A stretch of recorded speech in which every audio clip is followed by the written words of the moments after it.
আসসালামু আলাইকুম রহমতুল্লাহ বারাকাত। আজকে তোমাদের একটা হাদিস শোনাই, যেটা সুনানের দারমির মধ্যে আসছে 185 নম্বর হাদিস।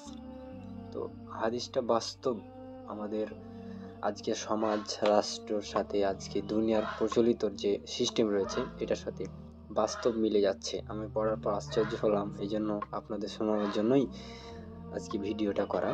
তো আপনারা শোনাবার জন্যই আমি হাদিসটা আপনাদের সামনে উপস্থাপন করব। তো একটা সময় আসবে যে রাসূল সাল্লাল্লাহু আলাইহি ওয়াসাল্লাম বলছেন হাদিসে, যে একটা সময় আসবে যখন ফিতনা ফাসাদ তোমাদের ঘিরে ফেলবে। একটা সময় আসবে যখন আমাদের মাঝে অনেক মতভেদ মতনৈক্য সৃষ্টি হবে। তো ফিতনার মধ্যেই শিশুরা বড় হবে। কোনো শিশু যদি সেই সময় জন্মগ্রহণ করে ফিতনার সময়, তো সেই সময় থেকে সে কি হবে, বড় হবে। বড়রা বৃদ্ধ হবে, যারা বড় থাকবে সেই সময় তারা কি হবে, বৃদ্ধ হবে। মানুষেরা ফিতনাগুলোকে সুন্নাত হিসেবে গ্রহণ করবে। সেই সময় যত ফিতনা থাকবে সেই সময় মানুষ ফিতনাগুলোকে কি করবে, সুন্নাত মনে করবে। যখন কোনো ফিতনা সংশোধন করা হবে বা পরিবর্তন করা হবে, তখন মানুষেরা আফসোস করে বলবে সুন্নাত পরিবর্তন হয়ে গেল।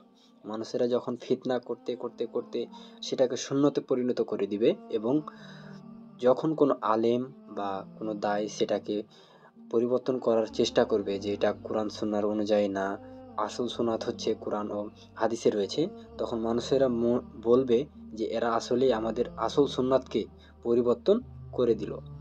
সেই পরিস্থিতিতে তখন রাসূল সাল্লাল্লাহু আলাইহি ওয়াসাল্লাম বলছেন, সেই পরিস্থিতিতে তোমরা কি করবে? তার সঙ্গীগণ জিজ্ঞাসা করেন, কখন এরূপ অবস্থা হবে?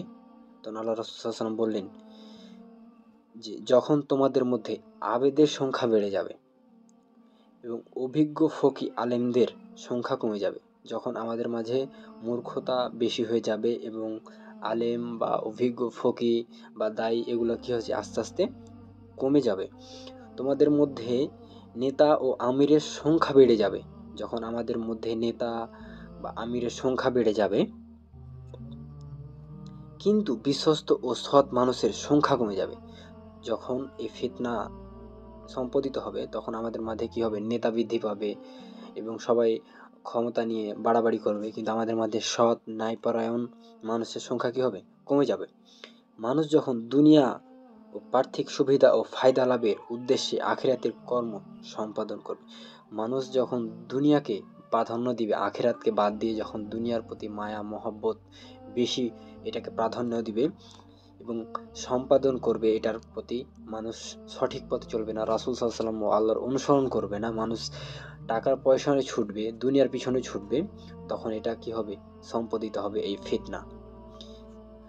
তো এই হাদিস থেকে আমরা যেটা বুঝতে পারি যে এমন সময় আসবে, একটা ফিতনা আসবে, যে সময় মানুষ ওই ফিতনা করতে করতে শিশুরা সেটাকেই, যেটা ফিতনা সেটাকেই সুন্নাত মনে করে বড় হবে, এবং যারা বড় থাকবে তারা সেটাকে অনুসরণ করতে করতে বৃদ্ধ হয়ে যাবে।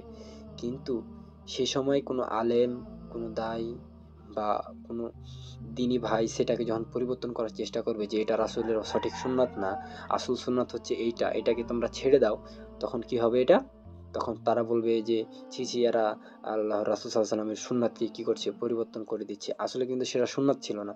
আপনি এখন আমাদের সমাজে তাই দেখেন, যখন কোনো বলে যে আপনারা এটা বিদআত করছেন, আপনারা এটা শিরক করছেন, আপনারা এটা ছেড়ে দেন, তখন তারা এখনকার সমাজে মানুষ কি বলে যে হায় আল্লাহ, এরা তো আমাদের বাপদাদার ধর্মকে চেঞ্জ করে দিচ্ছে, আমি বাপদাদার কাল থেকে করে আসছি এটা সুন্নাত, আর এখন এরা বলছে যে না এটা হবে না।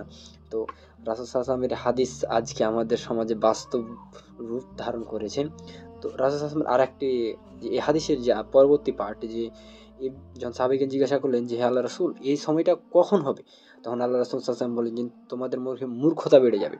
আজকে আপনি দেখেন যে আমাদের সমাজে অনেক শিক্ষিত, আমরা অনেক ডিগ্রি লাভ করছি, কিন্তু রাসূল সাল্লাল্লাহু আলাইহি ওয়াসাল্লাম কোন শিক্ষিতের কথা বলছে, এটা হচ্ছে কোরআন হাদিসের সঠিক জ্ঞান থাকবে না তার ভিতরে।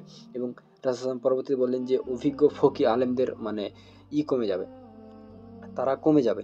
মানে আল্লাহ তাআলা যখন এই ফকিগণ বা কোনো দায় বা জ্ঞানী কে আস্তে আস্তে কি করবেন, উঠিয়ে নিবেন, তখন এটার ফিতনাটা বেশি সংঘটিত হবে। এবং পরবর্তীতে রাসূল সাল্লাল্লাহু আলাইহি ওয়াসাল্লাম বলেন যে তোমাদের মধ্যে নেতার সংখ্যা বেড়ে যাবে, সবাই নিজ নিজ ক্ষমতা নিয়ে করবেন, বাড়াবাড়ি করবেন। আজকেই দেখেন আপনি আমাদের সমাজে, রাষ্ট্রে সব জায়গাতেই নিজ নিজ ক্ষমতা, এমনকি মসজিদের ক্যাশিয়ার, মেম্বার, মোড়ল, সর্দার পর্যন্ত ক্ষমতা নিয়ে মারামারি করে।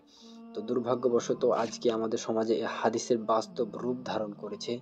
তো সম্মানিত দর্শক মণ্ডলী, আপনারা মনে রাখবেন এবং আজ থেকে নিয়ত করুন রাসূল সাল্লাল্লাহু আলাইহি ওয়াসাল্লামের সুন্নাহ ও আল্লাহর আদেশ বাস্তবায়ন করবেন এবং নিজে আমল করবেন এবং অপরকে উপদেশ দিবেন। তো আসসালামু আলাইকুম।